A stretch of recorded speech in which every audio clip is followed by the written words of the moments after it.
basiga ubwenge bwose baregiputa n'ibyo kandi arabibona ingene bigenda kugeza rero ahakuba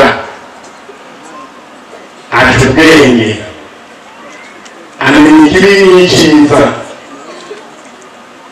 anamenya ubwoko bwa Isirayeli abariho inkomoko yabyo anamenya n'ubwenge bwo muri Egiputa n'ibya byose hanyuma rero aca aratandukanya ikibi n'icyiza umunsi umwe rero arahakana kwitwa umukobwa wa Farawo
cyane ndabona yuko wese yumva sinzi gusa inyuma ko hanyuma nawe yumva neza Imana ni habwa icyubahiro garashimiye rero bajya abantu babigize kugira ngo twese twumve tuje imbere y'Imana tuje kumva amajambo y'Imana Imana yatugiriye neza Imana yaturaritse kuza imbere yayo kandi uje imbere yayo ntagenda ubusa Imana nishimye none rero ishengero ry'Imana kaze rwose Imana ahezagire ubu naho tugomba kaze y'abantu bavuye bose kugira ngo tubahe kaze kandi bumve ko bari wabo turatangwa n'ishengero ry'Ikayogoro umupastori wa mbere n'uwa kabiri uwa mbere yacu wa kabiri ariko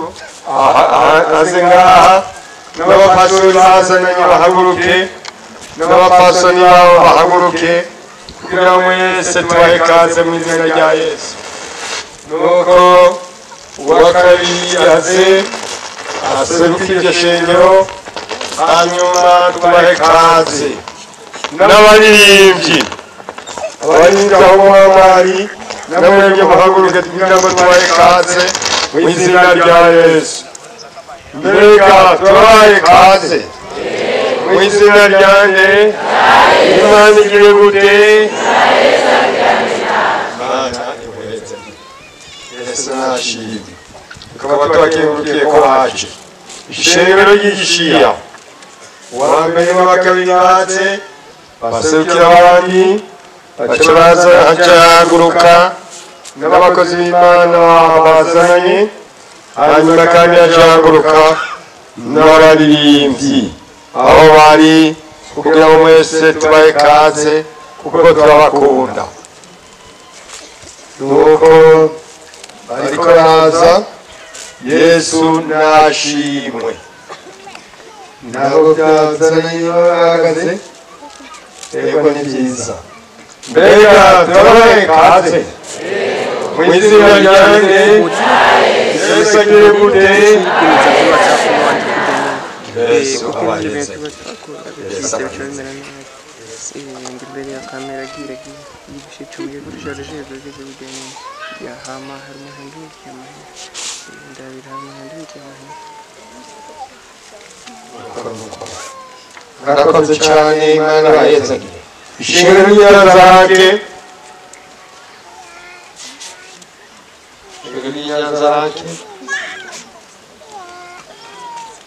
aho bagendanye abaririmbyi aho barabaririmbyi b'Inyanzarake bahaguruke ngabariya Yesu nashimwe mbega turabahe kaze mu izina rya Yesu Imana igire gute mwanya barabonye abakozi b'Imana b'Inyanzarake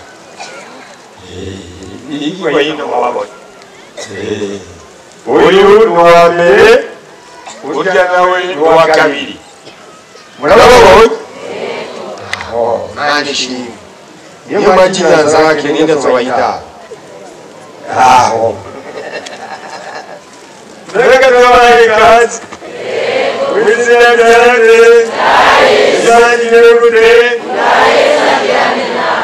yego umusore tayari kurya ifi hariya bazimana ifi yoko Yesu nshimye ishengero ryo kugara n'abaririmbyi b'Inyanzarake twababonye yego bahagurutse twababonye ishengero ryo kugara uwa mbere n'uwa kabiri n'abapfasoni byagendanye n'abakozi b'Imana bagendanye n'abaririmbyi babona nk'abariya beza Imana bahezagire cyane nuko nguyu waje paseri wa kabiri uwa mbere uwa kabiri n'abataje uburezi burikiye urugo none rero mbega turabahe kaze mu izina rya Yesu agire gute wo kugaragara munsi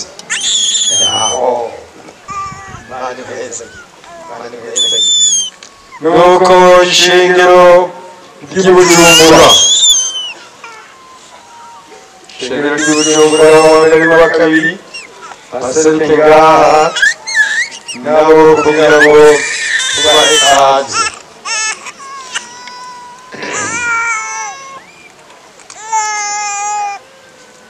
Aba nibo bakozi b'Imana bo mu ishengero ry'ubujumbura.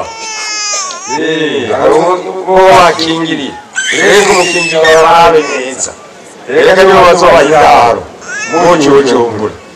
Aho mwabonye none tubahe ikaze mu izina rya nde? Yesu agize gute?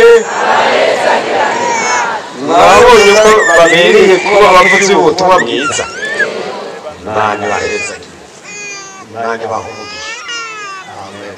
Imana ibahe umugisha. Yego, ishengero ryo mu Muyigi haje wa kabiri nabo byazananye bahagarare, n'abapasani byazananye abantu nabo bahagarare, n'abaririmbyi barihe baje.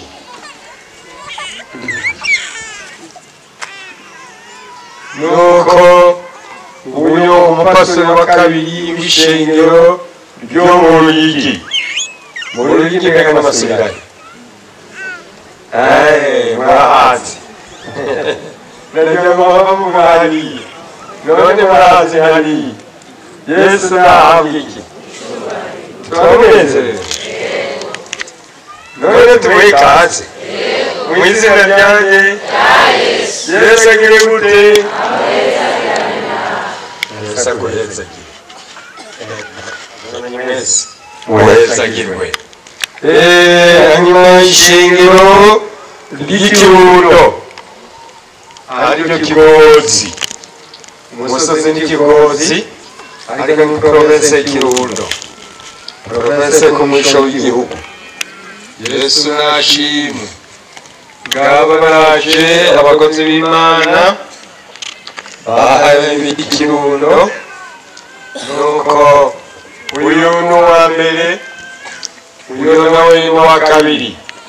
Uyu wese neza ukaca hariya niho bazoguha indaro. Mwabonye? None tugire gute? Mu izina ryanjye, mu izina rya Yesu bose hajya tubahe ikaze mu izina rya Yesu. Imana ibahezagire, Imana ibahezagire. Nabo byazanye Yesu ko mungana tubahe ikaze. Hanyuma ishengero ryo Ikayanza ryitwa Marambya, uwa mbere n'uwa kabiri baze tubahe ikaze. Tubaha ikaze gaguruke bahagurutse. Abaririmbyi ntaho ntibarashika, baba baza. Yesu nashimwe. Mbega tubahe ikaze mu izina ryanjye. Imana igire gute? Imana ibahezagirane mu ishengero ry'Umwami. Mwakoze kuza. Hanyuma ishengero ryo mu Gashikanwa Ingozi, muri Ngozi ariko ryitwa Gashikanwa. Nabo wa mbere n'uwa kabiri baze tubahe ikaze mu izina rya Yesu. N'abakozi b'Imana byagendanye n'abapasoni bawe nyene tugomba tubahe ikaze uyu mwanya tubahe ikaze. Yesu nashimwe. Wababonye? Mbega ni bwa mbere mubabona?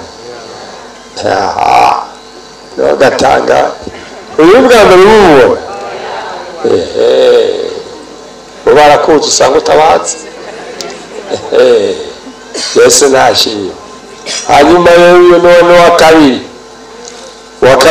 wikorana na korale ni haguruka yiri. Ego turayibonye. Yesu nashimwe.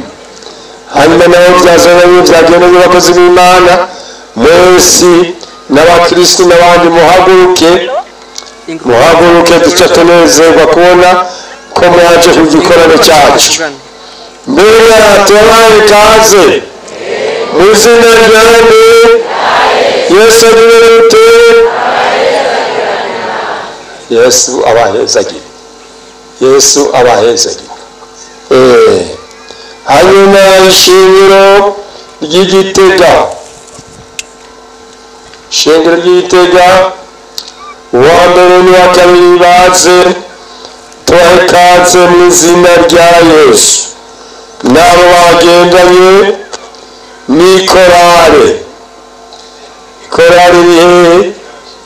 Aho ntizirashika nuko baraza kuza. Mbega murabaye ikaze mu izina rya nde? Imana igiye gute? Mbega mwumvise abakozi b'Imana bahe? Uwa mbere uwa kabiri nababonye hingi bagome ngaha mu bihwetse n'agafoto mushireko. Yesu nashimye. Nuko Imana ibahezagire. Imana ibahezagire. Yesu nashimye. Hanyuma tugomba tubonekana abakozi b'Imana b'ikarama. Ntibaje umwe naze tu kugira ngo ishingiro ririwe gusa.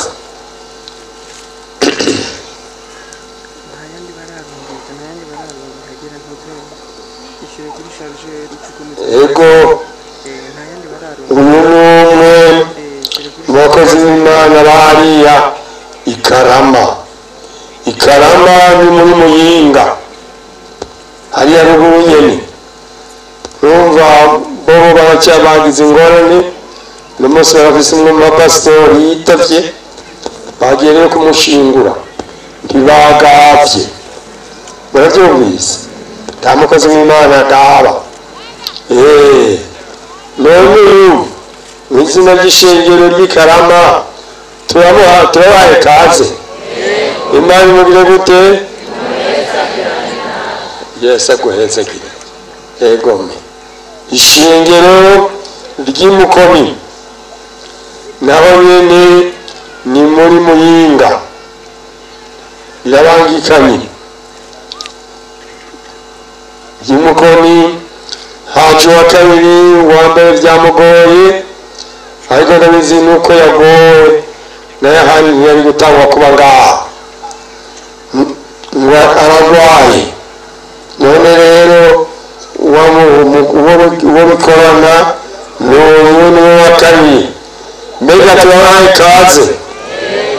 Nikorari irihe? Ikorari yahagaze. Ego yahagaze. Mbega hari n'ikorari tubahaye ikaze mu izina rya nde? Yesu agiye gute? Imana iguhezagire. Ahagaze cyane. Nuko tugomba ishingiro ryo mu Rusagara. Ishingiro ryo mu Rusagara yagize ibimugoye ubu niwe yaje. Ikorare yo irihe? Ikorare ngo ndayaje. Mbega turamuhaye ikaze mu izina rya nde? Yesu agiye gute? Imana iguhe umugisha. None mu Rusagara mwazi aho hari? Mu Rusagara ni hariya Cibitoki. Cibitoki ya province hariya umupaka w'u Rwanda na Kongo. Uravyumvise? Ushitse hari Bujumbura ucicane kiriya kiyaya ryaho dufise ritoyi ritanguye ariko bizima. Nabo tugomba tubaramutse mu izina rya Yesu. Makuru y'ibya Yesu udundumishe byose rindindi nziza iruteze zose. Nuko rero hariho ifamiye yaje iva muri Amerika, umufasoni yari inyuma n'umwana wabo, uyu nawe ni umupastori muri iryo shengero. Mbega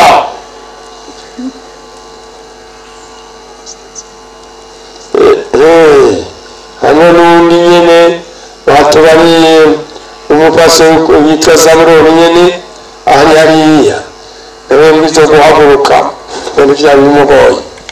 Nuko haguruka ubuzima. Mbega turabaye kaze mu izina ryanjye. Imana nigiye gute?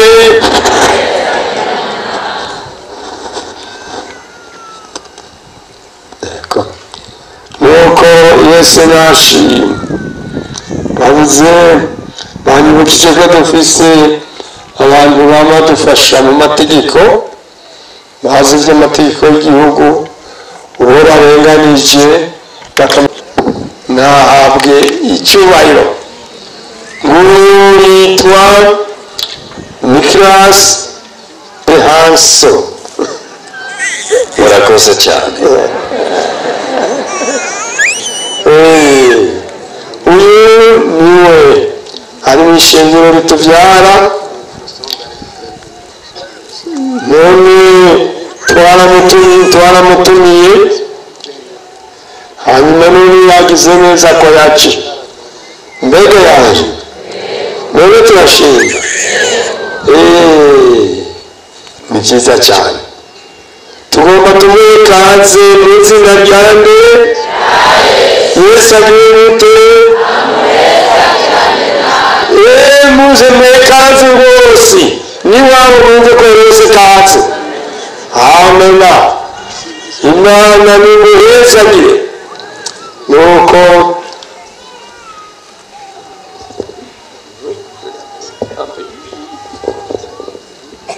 Imana ibahezagire. Stort tack för att jag får dela gemenskapen här med er. Ndanezerewe cyane kandi abashimiye ko nahawe kuba kumwe namwe. Och stort tack till pastor Eli och pastor Eliakim för inbjudan att komma tillbaka igen. Kandi ndakengurukiye Umwungere ko bantumiye kugira ngo nongere kuba kumwe namwe hano mu Kiremba. Att få vara i Kiremba är som att vara hemma för mig. Kuri jewe kuba Kiremba ni nguko mba ndi muhira iwacu. Murakoze cyane.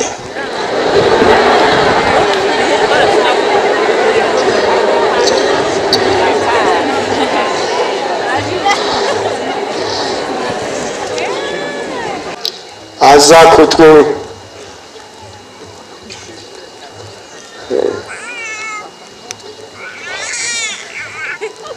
acha indirimbo ariko nuko bazitanga nabona nanjye ngire tutuwe kaze nde. Duwe kaze nde. Ni wande ngo kaze Imana. Imana tuyariki. Kaze cyane. Icyaka n'icyo nagumenye amatangazo aturaba. Amatangazo aturaba tugiye neza.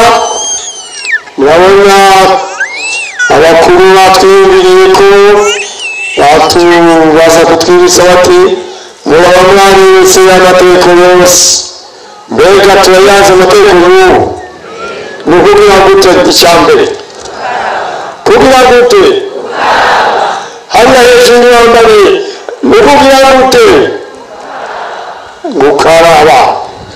Muri wese yinjira ategerezwa kugira gute? None ibi biratubabaza. Iyo bari gushyira intoki mu bipfu byabo hasi, none niba gute? Uko dukaraba intoki zirwana zigira gute? Zirwana zica. Yesu nashimwe. Hanyuma rero ukicara neza ukumva iki? Ukumva iki? Umuntu wese usanga ibitoro mu dini kanaka ntukarengere ibigoti arinjira akumviriza ijambo ry'iki akumviriza ijambo ry'Imana. Ijambo ry'Imana rigize rero icyo rikwiriye tutawuzi ugaca uhaguruka baza gutanga umwanya w'ati umuntu ari gukiriye ubwise umutima wiwe aca ahaguruka uhaguruke ukivuga uti Imana icyo kintu kimbabarire sinzogisubira. hanyuma ikindi nacyo ugaca nyuma yaho baravuga bati urwaye naze urakiza bakuramike ku biganza mbere ntibigoye naho batangurira mbere kuri jewe Yesu nashimye urwaye wese bamuramike ku iki abanyakiremba bavuga ko twahiriwe ko mu byo biganza by'Imana Imana iza gucitugirira neza ikadukiza bace badusengera kandi ziza gucatukira kuko Imana yacu n'igitangaza ni Imana ikiza ni Imana igira gute bangahe bavyemeza ko Imana ikiza haleluya Imana iza gucitukiza. Mwami ibi bintu Mwami tuvuganye aba bantu babitegere neza. Amen. Imana ikiza abarwaye, Imana ikiza imitima yabo itameze neza, Imana ikora ibitangaza. Turavuze wakoze mu izina rya Yesu Mwami. Amina.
turashimye cyane abungere w'Ikiremba nawe bifatanije uburyo badutumiye muri iyi korane. Imana ibahezagire cyane.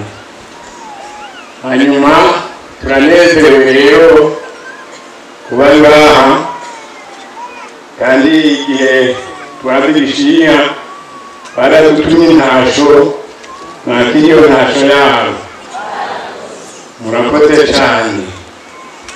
Hanyuma rero turanezerewe cyane kumva uyu munsi ijambo ry'Imana, ijambo atari ry'umuntu, ijambo ry'Imana. Bityo rero dufite umunezero cyane kumva ijambo ryayo. Hanyuma ntatebye dusome ijambo ry'Imana ryanditse mu gitabo cy'Abaheburayo, Abaheburayo 11. Igitabo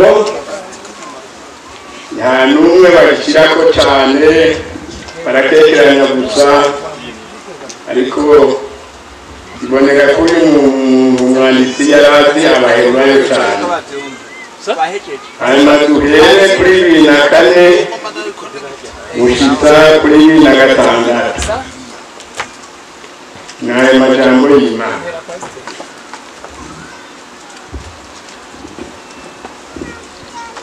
Hanyuma rero umwanya muto cyane dusome ukwizera yuko kwatumye Mose amaze gukura yanka kwitwa umukobwa wa Farawo, agahitamo kugiranwa nabi n'abantu b'Imana, akabirutisha kumara igihe mu mihimbaro y'ibyaha. Koko iyumvire yuko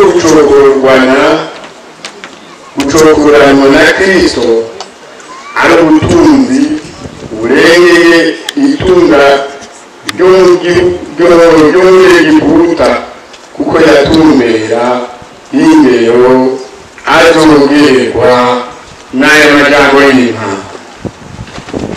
Turumvise rero Mose bamaze kumwigako cyane ko Mose we yahawe ibyagezwe ariko ku musozi Sinayi ngo bishire ubwoko bwa Isirayeli. Hanyuma ubona ngaha intango yabyo ko muzi ko Mose yarerewe ibwami kwa Farawo, yatowe n'umwigeme wa Farawo, umukobwa wa Farawo. Hanyuma amutora ari mu gaseke ku ruzi, ahantu ku ruzi.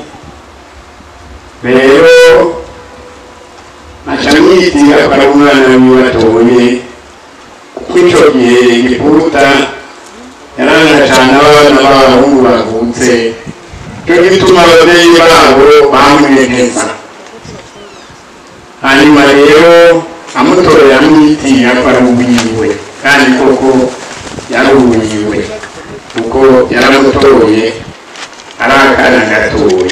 Acarerwa kwa Farawo kwiga ubwenge bwose bwa Egiputa, n'ibyo kandi yarabibona ingene bigenda. Kugenda rero ahakura aca ubwenge, anamenya ikibi n'icyiza, anamenya ubwoko bwa Isirayeli abariho n'inkomoko yabyo, anamenya n'ubwenge bwo muri Egiputa, amenya byose. Hanyuma rero aca aratandukanya ikibi n'icyiza. Umunsi umwe rero arahakana kwitwa umukobwa wa Farawo. Ni ubutunzi burengeye ubutunzi bwose bwa Egiputa. Imana ishimwe cyane. Atarahava arayigira. None rero murazi yuko iherezo ijambo ryo gucokoranwa mutamwumva yuko ari ijambo birangayitse, ariko we yarabyemeye, aremera gucokorwa, ariko yitwa uwundi muntu yifatanya no gucokoranwa na Kristo. Rero Mose amaze gukura nicyo cyatumye abikora. Uyu munsi nawe urumva amatwi yawe ugatandukanya ikibi n'icyiza. Hanyuma urazi iby'ubutunzi bwose bwo mu isi. ibyo umaze kumenya abo umaze kubona abatunzi abo umaze kumva abatunzi bari n'abo muri kumwe n'abandi batari bakeye n'ibyo wibonera nawe hezura uyu munsi wemere uhitemo uko ijambo ry'Imana rivuga ngo hariho inzira zibiri, hariho inzira y'ubugingo n'inzira y'amahorero. tuyoboramo inzira imwe, urazi ubwenge, urazi umenya ikibi urakizi, icyiza urakizi. hitamo uyu munsi ninde utora, mbere utora ubutunzi bwo mu isi, ninde utora, mbere utora Kirisito gucokoranwa nawe, gucokoranwa nawe.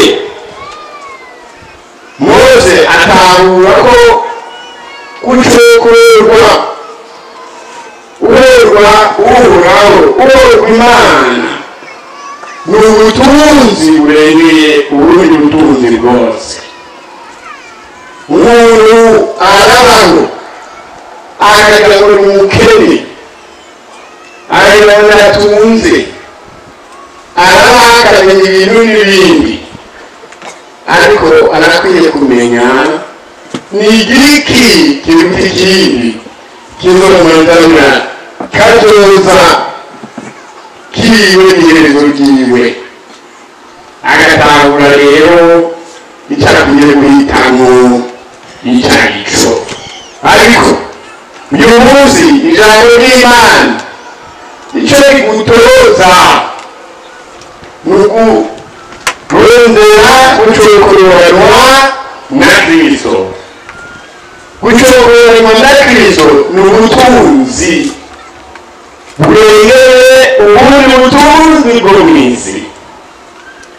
none rero aya majambo aranga nawe n'uwanjye birashoboka. satani akwereka ubutunzi bwo mu isi nk'uko yagenze Yesu, nk'uko yagenze Yesu. wari waravuka mukazenga, Yesu arabyanga ateka ye usengwa n'umwe n'uhoraho. hindura iyamabuye acika imitsima toya.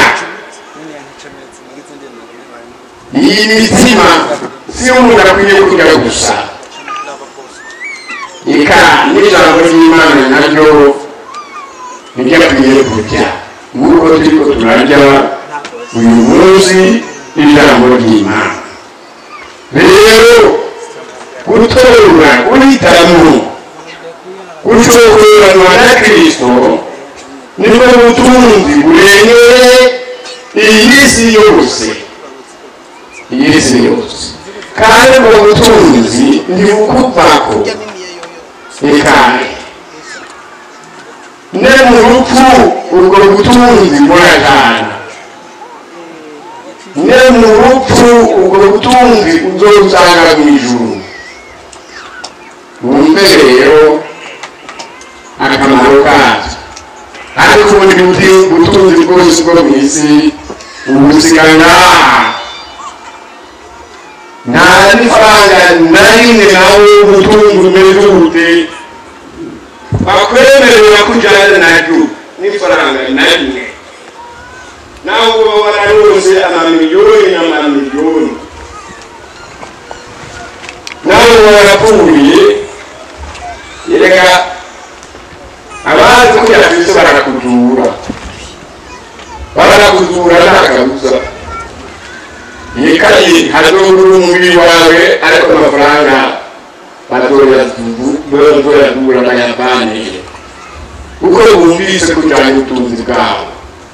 reka rero kurondera ubutunzi butaribwo kandi kuronka Yesu n'uburya kubiri nahane nturi kumva ijambo ry'Imana ugaheba ibyaha byawe kuko ibyo byaha byawe nibyo biyumvira ngo ni ubutunzi ufise nta butunzi ugira bayo nakugira uyu munsi wihane wakire Kristo aho umukiza wawe rero igihe kigeze uzojana mu ijuru ijambo ry'Imana ryatubwiye ngo yahevye ibihimbaro n'ubutunzi n'ibindi byose byo mu isi Mose yemera ati nopfuma ncokurwa nkacokoranwa n'abantu b'Imana Yesu ashimwe nicyo gituma rero uyu munsi ijambo ry'Imana riguteza icyizi cyaricyo ubwihema ukivuga ukigerageza nta kindi ni Yesu ukwiye kuronka urose Yesu afise ubutunzi bwose burengeye bwo mu isi kuko Yesu niyo nzira n'ukuri n'ubugingo Imana ishimwe cyane uyu munsi rero uze guhitamo wakire Yesu dusome ijambo ry'Imana ryanditse mu gitabo cy'Abaheburayo 10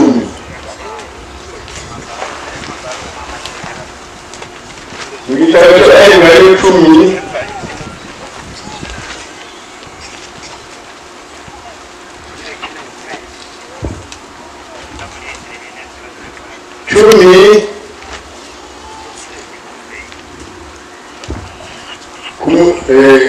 mu gitabo cy'Abaheburayo 10 ku murongo wa 34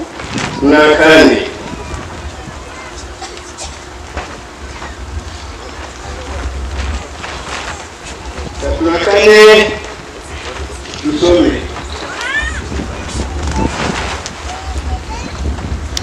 egeye ibintu byose byo mu isi none rero ngaha ijambo ry'Imana rero ni mburi ikuburiye kukwiye kwihangana kugira ngo niwamara gukora neza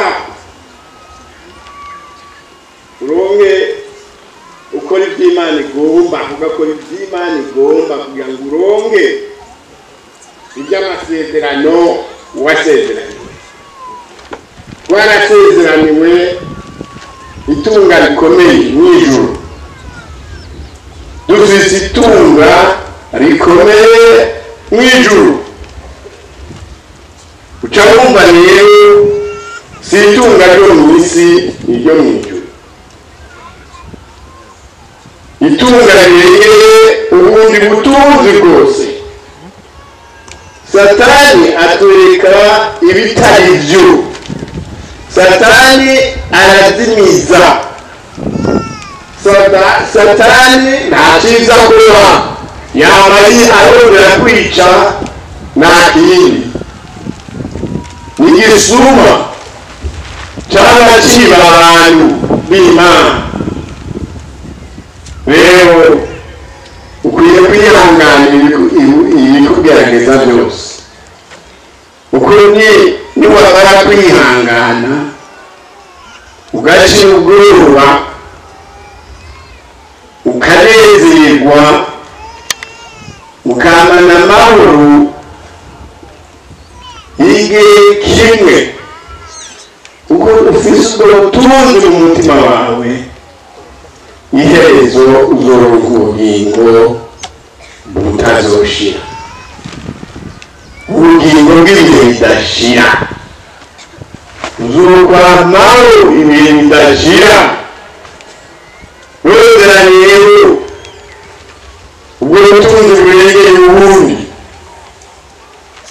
niwe Kristo. Rondera rero umunezero urengewe ukundi kunezerwa kose, amahirwe arengera ayandi mahirwe yose, no kuronka Kristo no kumenya Kristo ugaca uruhanga mu mutima wawe uyu munsi. Yesu yaracokoye, abasore baramucokoye n'amashinga ntari, baramwambitse igisibo cy'amahwa aremera, aracambikwa, aravama amaraso mu mutwe, mu biganza, ku maguru, ibirengeye, bamucumita icumu mu rubavu,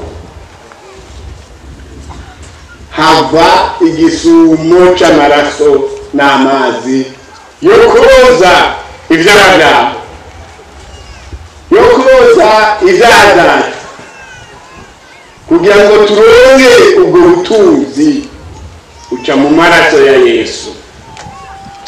Imana ishimwe cyane. Nicyo gituma rero uyu munsi niwemera, erega hariho abatemera, erega hariho abahakana bakigumira mu Egiputa, aribyo byaha. Uko mu byaha nabyo babona ko umenga birengera ibindi. Oya, hitamo cy'ubwenge, menya niba nurengere Mose yari yize ubwenge bwose bwo mu Egiputa, yarazi icyo akora, aravuga ati byose ngaha nta kindi nemeye gucokoranwa n'ubwoko bw'Imana. Nawe uyu munsi winjire mu bwoko bw'Imana, ubantu b'Imana. Tongere dusome ijambo ry'Imana mu gitabo cy'Abakorinto ba kabiri.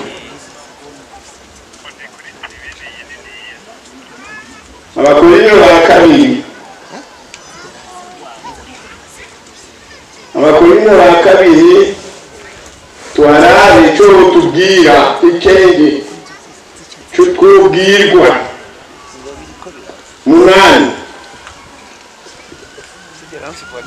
Abakorinto ba kabiri 8.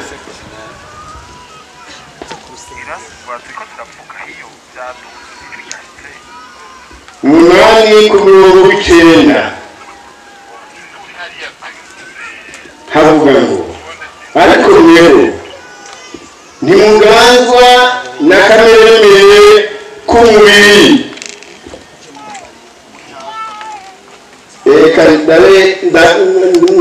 Nasomye hatariho, mumbabarire cyane, nasomye hatariho.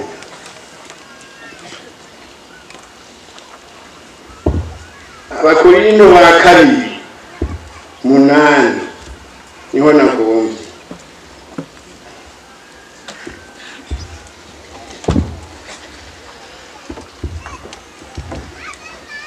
Munani umurongo 9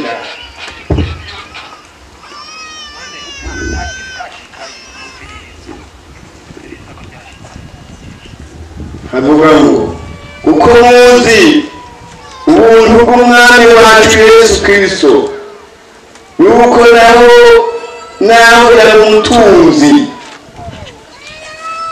yahindutse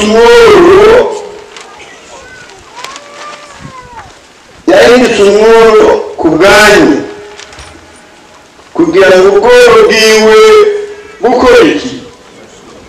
Budutungishe. Imana ishimwe cyane. Mumenyereye ubwo buntu bwa Yesu, ubwo buntu bwa Yesu. Yari umutunzi, ariko arahinduka, arihindura, acika umwoyo agira umubiri nkatwe ababara nk'uko tubabara nyine arazi byose nacyo tumunyegeje kugira ngo abe umwoyo ashobore kudutungisha. Murazi umuntu yaguye mu ruzi kugira ngo bamurobe umuroba cyangwa umukurayo mbega kujya ku musozi oya nakubwira ku musozi aca nawe yemera kujya muri ayo mazi akayagwamo akinjira akarabira umuntu kuko azi koga akamukurayo. None Yesu nawe yabaye umworo kandi yari umutunzi, niwe yaremye isi n'ijuru, niwe yaremye isi n'ijuru byose byaremwe nawe. Ariko none ku bwacu arahinduka, ku bwacu aremera, arabyarwa n'umuntu, arakura natwe, agira ingorane nyinshi cyane kurusha mbere twebwe. Yagize ingorane, abayuda yavukiye mu baranase, abaherezi bubakiriye baranase, abantu bose baranase, bagomba mbere yo kumukuraho kuko yigize umwana w'Imana, ntibabyemera namba. Hanyuma batanga kumubwira nabi, ugize ingere abasoda bamubwira nabi n'abashinganaye. Tumvise ingene banambitse icyo gitsebo cy'amakuba mu mutwe, ibintu bibabaje cyane. Bamuha ingoni irenga,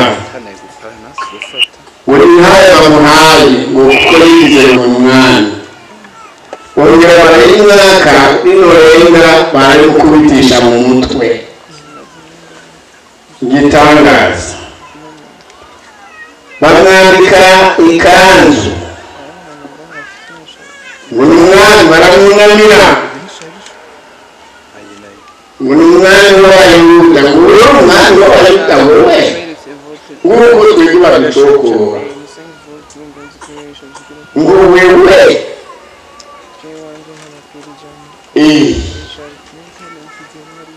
ngo yigize umuntu adakwiye kubigira, unavanyweho, bamuguma amate mu maso, batora mucukura, bamwambira impuzu ziwe. Igitangaza, umurezi mukuru ati wigize umwana w'Imana, aturabivutse. Yesu niko yamubwiye ati urabivutse, wowe turacarondera iki kintu, turacarondera ibyabona kandi yivugiye ngo ni umwana w'Imana. Nuko hariho umuntu w'umugore yari yeretswe, abona agirirwa nabi, mugabo yerekwa ko agirirwa nabi Yesu, kandi yongera kumubwirwa ko ari umugororotsi. Muka Pilato atuma ko umugabo ati uyu muntu ntumugirire nabi erega hari bibi narose mbona bituba ko bwiwe kuko uyu muntu n'umugororotsi aranka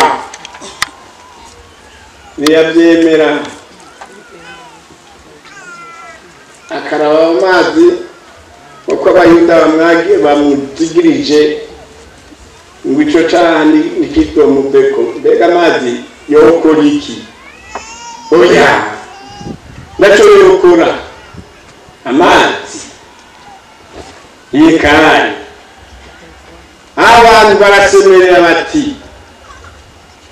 hajya tubona baraba hajya tubona Yesu none tubarekurire nde muri abo bantu baravuga bati turekurire baraba mwice Yesu ariko kandi Pilato niwe yari afise ububasha bwo kumukiza biramunanira aremera aramutanga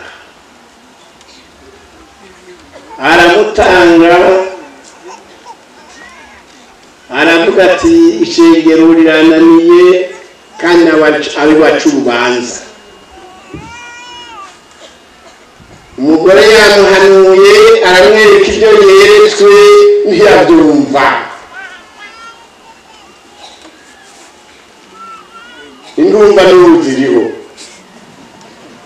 sibyo none uri niko yavuze ngo indumva ziriho nyine urumva kubwirwa n'umupfasoni wawe bagukunda cyane none kwanga ibyo yakubwiye hati uyu muntu umureke mucira urubanza rwiza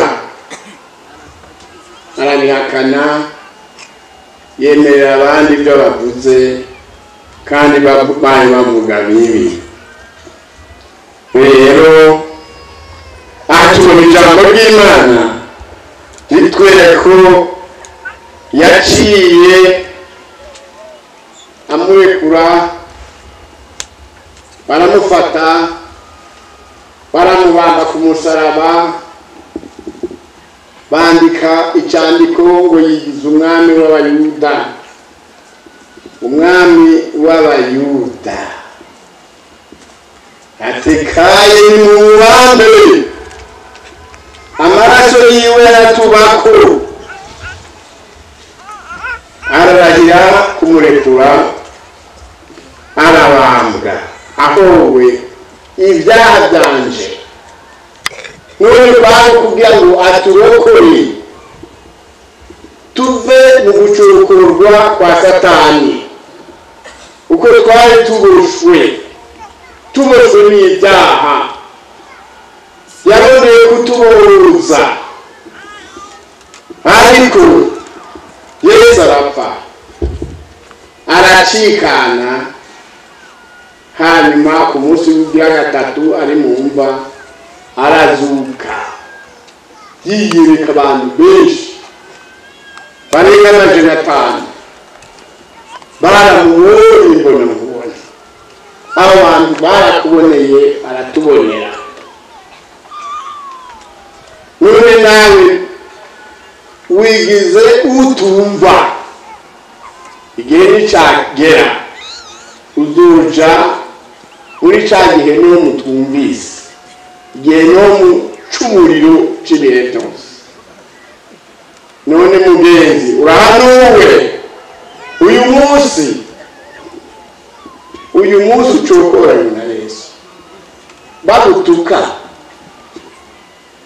ntabwo umwana umwira bagutuka wemere namba ari umugabo cyangwa ari umugore agucokora wemere namba ari umugenzi wemere namba ari ugukunda cyane kugira ngo n'ugukunda cyane wemere agucokore hari igihe kimwe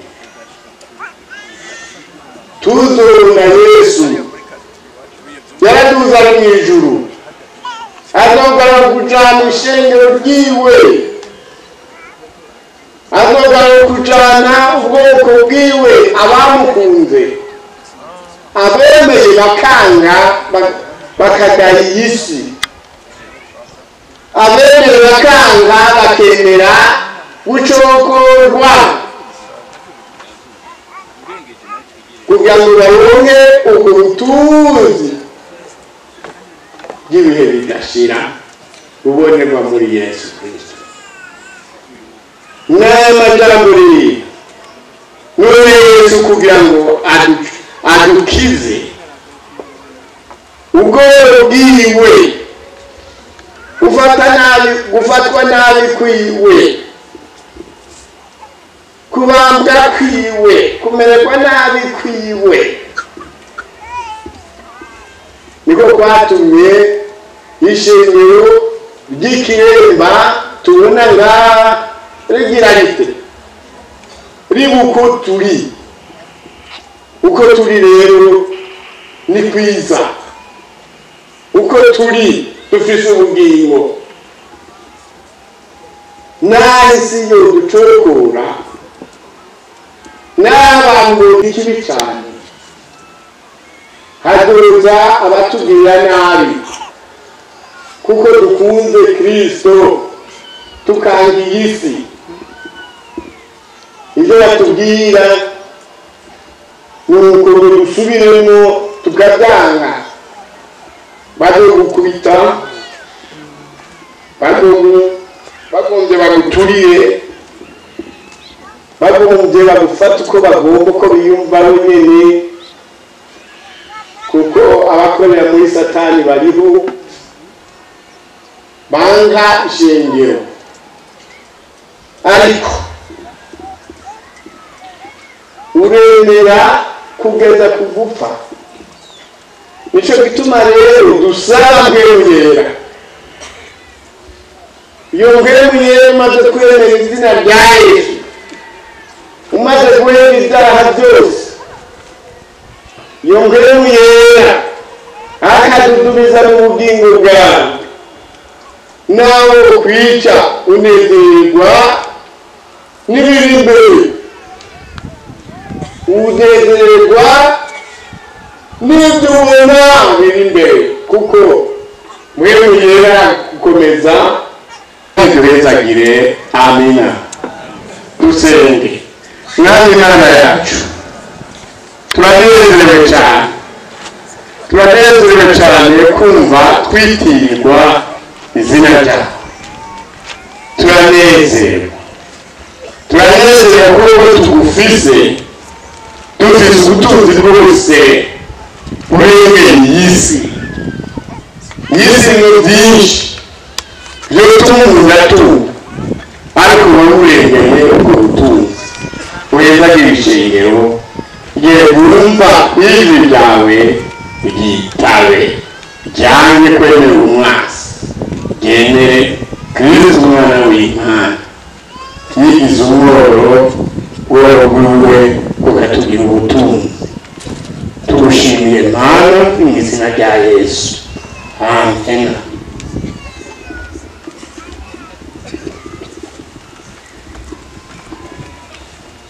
Mbega Imana ishimwe yongere ishimwe kandi rero aba hejuru yayo mwabonye mbega murabona Imana uko Imana iriko iratanga agapfuko gicucaye yigira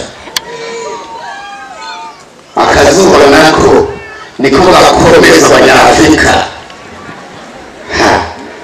tumeze neza cyane none rero turirimbiye indirimbo yo kwakira Yesu ngwino mu mutima wanje ako kamukorohe ngwino mu mutima wanje ndakuba yahuba mwami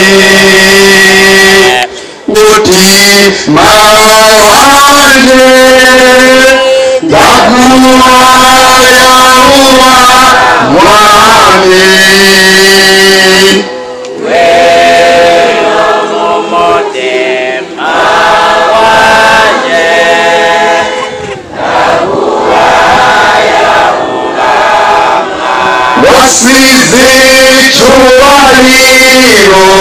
shiwawe hamwe waza mwisi Yesu